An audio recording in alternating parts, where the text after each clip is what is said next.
Hi guys, welcome back. If you're new, welcome. I'm Elvina Ju. So in today's video, actually very straightforward. Aku mau flashback lagi ke the time where I just finished my uni. Ada beberapa waktu kayak aku bingung apakah ini aku langsung kerja atau kayak one day, so live a life you will remember. Father told me when I was just a child. Father told me, hai cintaku, sayangku, lepaskanlah. Karena ada banyak orang yang langsung mungkin beberapa dari mereka tuh S2 atau kayak mereka tuh married, mereka itu nerusin usaha keluarganya. Jadi sebenarnya what's next? Di momen-momen saat itu mungkin ada that inner side of me yang bilang kayak should I just like this? Tapi aku belum mampu untuk be that person. Buat kamu sebelumnya mungkin yang baru aja beres S1, beres diploma, mungkin beres dengan semua of your studies, whatever it is, congratulations, karena itu adalah satu pencapaian ya. You need to be proud, you need to brag about it. Kedengarannya mungkin sedikit overwhelming, khususnya yang belum ada rencana mau ngapain ketika kamu itu beres menempuh pendidikan itu, atau mungkin ketika belum beres pun udah ada yang bingung ini mau kerja di mana, ini mau ngapain. Nobody even in schools told you that you need to do this in order to get money, let's say, atau you need to do this in order to have a family. Nobody actually told you about that. You need to figure it out yourself. The sad truth is the real life is not that easy for you to figure out these answers. Tapi satu hal kentara yang aku rasain, it's okay not to be okay. Gak apa-apa kok untuk merasa not fine, entah karena nilai kita jelek atau reputasi kita buruk yang nge-shape image kita tuh kayak oh I'm not deserve this, I'm not gonna be having that because I have this. Terima aja kenyataan kalau itu udah lewat. That's my key takeaway sih, kayak itu udah lewat. So it doesn't shape you as a person, it is just there as a lesson.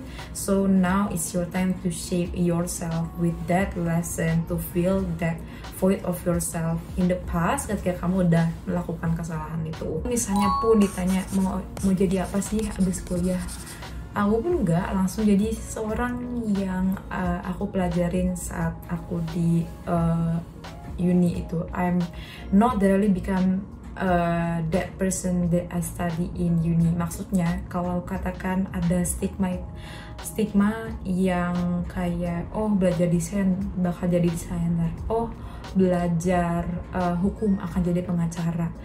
Gak semuanya begitu ternyata. Ketika kita udah ada di dunia luar, apa yang kita pelajarin di uni itu hanya akan menjadi sesuatu mungkin kayak batu loncatan supaya kita bisa melakukan hal yang lain.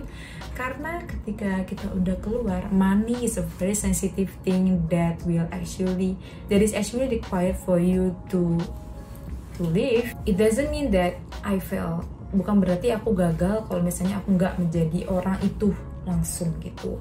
Jadi bersahabatlah dengan kenyataan kalau misalnya kamu tuh nggak mesti jadi orang yang sama dengan jurusan kuliahmu. Nah, sembari menggunakan lebih banyak waktu kepada diri sendiri, which is important, berarti ada yang namanya pengurangan ketika kamu fokus kepada dirimu sendiri. So it's okay to lose friends, it's okay to lose the time of chilling out, hanging out.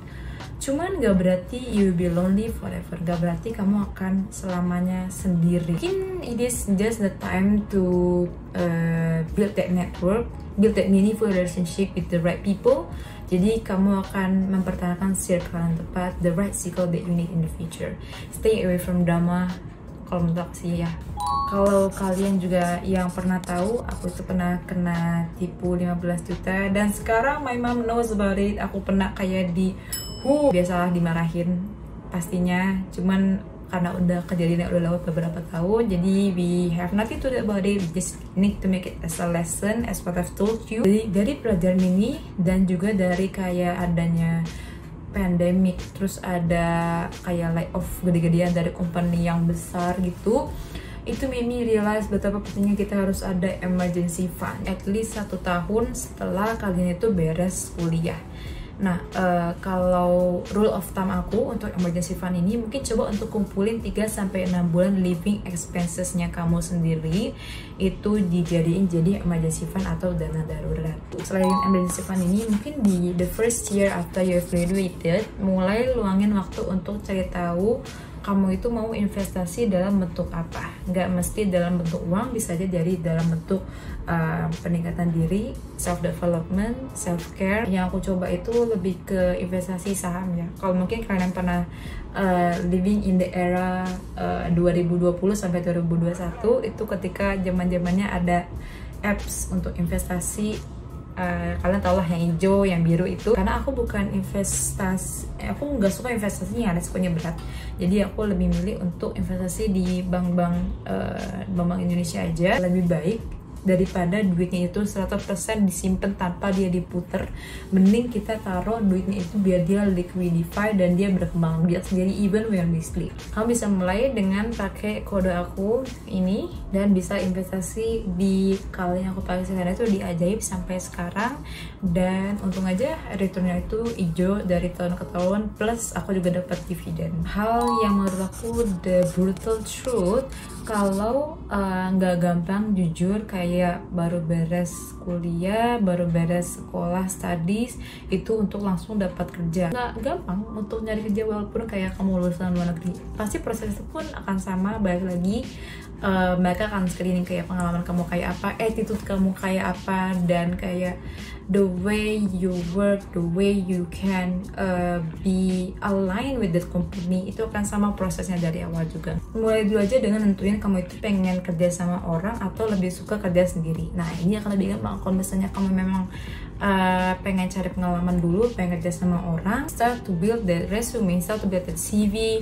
start to do that part time, mulai apply kerja. Tapi kalau misalnya kamu pengen lebih suka kerja sendiri, well, you can be a freelancer. Bangun online presence kamu dengan biasanya tuh kayak bikin website portfolio, profiling in, atau sekarang itu lewat sosmed juga bisa ya. It can be one of the options for you to let people know what you actually been doing. Mungkin satu hal juga ya, kalau misalnya kalian udah mulai ngelamar kerja, jangan merasa kecil, jangan merasa kayak a failure kalau misalnya kalian udah ngelamar 5 kerjaan tapi kayak gak ada respons sama sekali.